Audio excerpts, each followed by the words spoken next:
Ya gimana? Lo maunya gimana? Suruh nangkap-nangkap. Memang orang kalau kritik disuruh ditangkap. Kayak Tom Lembong aja kritik ke pemerintahan lu tangkap. Hasto ya kritik tentang penyuapan yang namanya Harun Masiku. Orang yang disuap bebas, nggak diapa-apain. Yang kritik ditangkap. Begitulah Indonesia, Cok. Itu alat mereka untuk memenangkannya. Baju lorong sama baju coklat. Jangan begitulah kamu. Judol aja bandarnya siapa? Lo harus tahu, ya Indonesia hebat loh. Nggak kayak negara lain. Kalau bandar judolnya dilindungi. Tapi kalau ada orang meretas yang namanya atau membobol yang namanya bos judol, ya itu ditangkapin. Ya, ditangkap.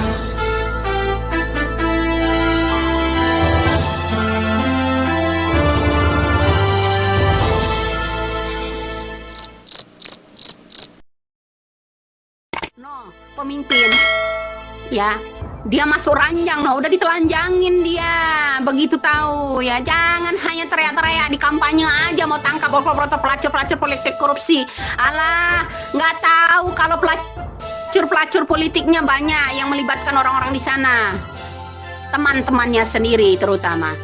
Orang yang memenangkan dia sendiri dengan jalan apapun. Lah alat mereka apa kalau bisa menang? Kalau rakyat udah terbaca, bro. Rakyat itu udah terbaca, nggak mungkin pilih dia. Lo harus tahu ya. Rakyat nggak mungkin pilih dia. Memenangkan yang namanya suara itu sampai sekian juta, sekian itu, ya. Alat mereka siapa? Alat si kodok itu dulu, alat si kodok. Ya, alat si kodok nih. Dulu itu kan baju coklat sama baju loreng. Ya, baju coklat sama baju loreng alatnya. Lah kalau misalnya alat-alat mereka itu banyak yang korupsi, ya menangin yang namanya yang kemarin mau jadi pemimpin jadi menang, terus pemimpinnya teriak mau tangkap, makanya dia jadi lempem, jadi banci tahu untuk nangkap para koruptor. Ya lah, yang diambil yang kecil-kecil yang kritik pemerintah aja yang ditangkapin, sementara yang di sana aman. Ya enggak. nggak bakal mungkin lo sampai sepanjang itu lo ya mikirnya, nggak mungkin ya. Tentang PPATK juga pengesahannya, undang-undangnya, pembekuannya, ya kan.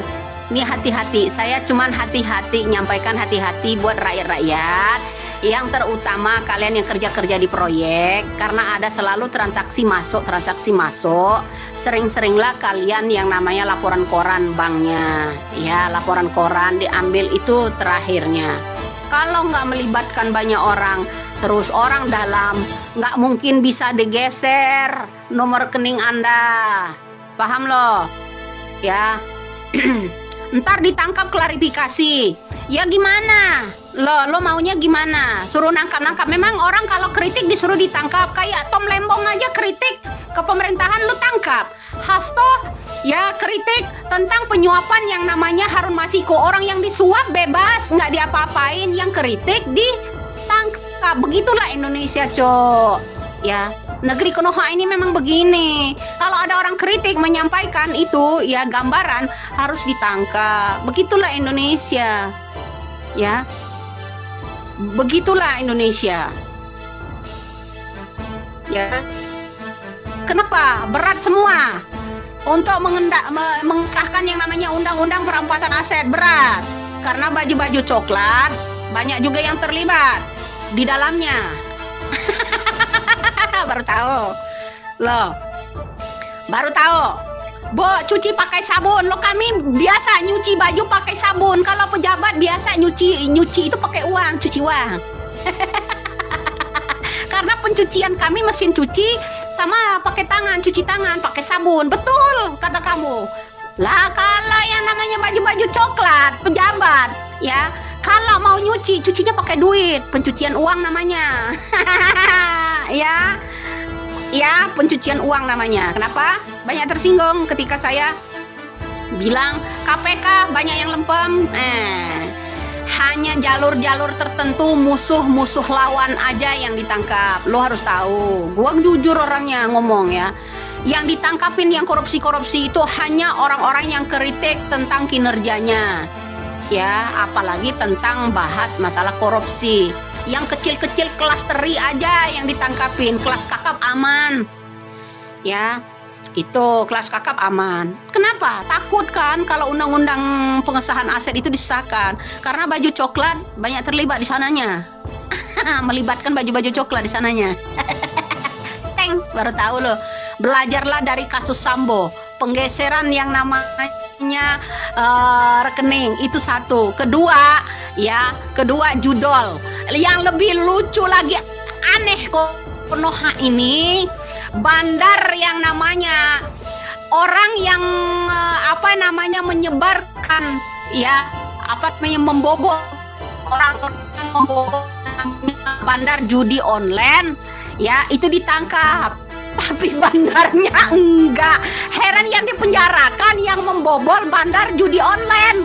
Judi online itu bosnya siapa sih di Indonesia? Ya, koplak memang. Lu tuh harus mikir lah yang sehat lah. Yang ditangkap orang yang menyebarkan ya bagaimana cara meretas yang namanya bos judi online. Sedangkan berarti bos judi online di Indonesia kan dilindungi toh. Ya nak? Ya. Bos-bos judolnya itu jadi diamankan kan, tapi orang yang meretas aman kan. Itulah Indonesiaku ya. Ini dia, makanya dia pun teriak-teriak. Kenapa sih orang anggota DPR Puan Maharani nggak mau mengesahkan undang-undang perampasan aset? Apakah orang-orang baju coklat itu nggak banyak terlibat di dalamnya? Saya tanya. Nggak terlibat di dalamnya, banyak nggak? Jangan lupa pemimpin negara kamu itu yang menangkan dari tim baju coklat sama baju lorong ya, itu alat mereka untuk memenangkannya, baju lorong sama baju coklat. Jangan begitulah kamu. Judol aja bandarnya siapa? Lo harus tahu ya, Indonesia hebat loh. Nggak kayak negara lain. Kalau bandar judolnya dilindungi, tapi kalau ada orang meretas yang namanya atau membobol yang namanya bos judol ya, itu ditangkapin ya, ditangkap. Oke. Kita ketemu di yang namanya TikTok ya. Koplak kadang-kadang negeri dongok yang isinya dongok-dongok itu nggak paham ke sana. Ya nggak paham.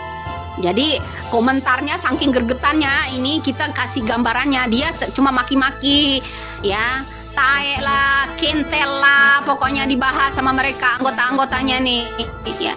Salah satu orang komen-komen di sini nih, salah satu anggota-anggota yang dari judol ya.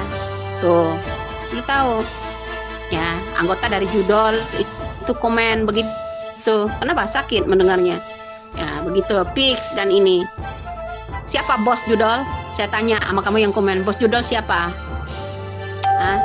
Terus kepala baju coklat berani nggak, ada nyali nggak? Santai bro dia mah.